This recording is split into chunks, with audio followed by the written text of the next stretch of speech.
Há mais de 2000 anos atrás, a verdade foi levada a julgamento e condenada por pessoas que se dedicavam à mentira. De fato, a verdade enfrentou 6 julgamentos em menos de um dia, 3 dos quais eram religiosos, e 3 que eram legais. No final, poucas pessoas envolvidas nesses eventos poderiam responder à pergunta: o que é a verdade?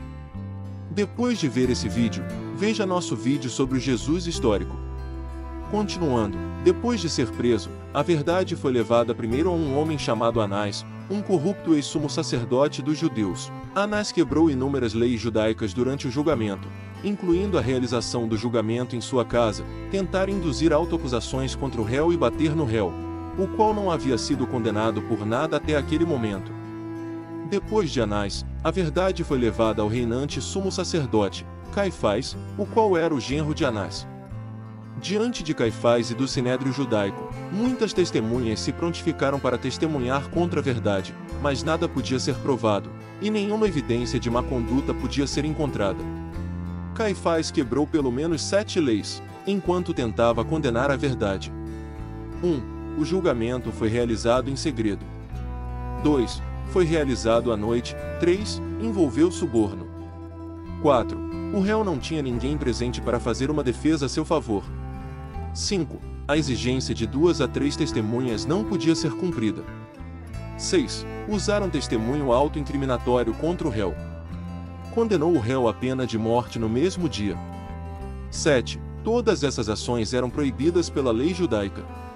Independentemente disso, Caifás declarou a verdade culpada porque a verdade afirmou ser Deus na carne, algo que Caifás chamava de blasfêmia.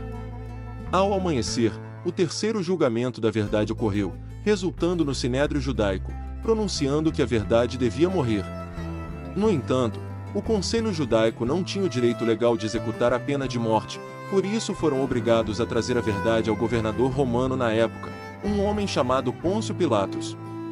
Pilatos foi nomeado por Tibério como o 5º prefeito da Judéia, e serviu nessa capacidade entre 26 e 36 DC. O procurador tinha poder de vida e morte, e poderia reverter sentenças capitais aprovadas pelo Sinédrio. Enquanto a verdade estava diante de Pilatos, mais mentiras foram feitas contra ele. Seus inimigos disseram: encontramos este homem pervertendo a nossa nação, vedando pagar tributo a César e afirmando ser ele o Cristo, o Rei. Lucas 23:2. Isso foi mentira porque a verdade tinha dito que todos pagassem os seus impostos, Mateus 22:21, e nunca falou de si mesmo como um desafio para César. Após isso, uma conversa muito interessante entre a verdade e Pilatos ocorreu. Tornou Pilatos a entrar no pretório, chamou Jesus e perguntou-lhe: és tu o rei dos judeus? Respondeu Jesus: vem de ti mesmo esta pergunta, ou te disseram outros a meu respeito?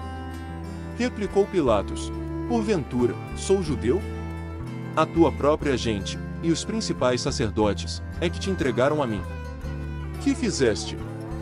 Respondeu Jesus: o meu reino não é deste mundo. Se o meu reino fosse deste mundo, os meus ministros se empenhariam por mim, para que não fosse eu entregue aos judeus, mas agora o meu reino não é daqui. Então, lhe disse Pilatos: logo, tu és rei? Respondeu Jesus: tu dizes que sou rei. Eu para isso nasci, e para isso vim ao mundo, a fim de dar testemunho da verdade. Todo aquele que é da verdade ouve a minha voz. Perguntou-lhe Pilatos: que é a verdade?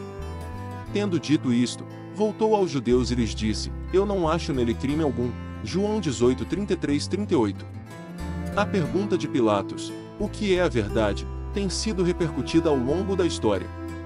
Comente aqui: o que é a verdade? Quem é a verdade?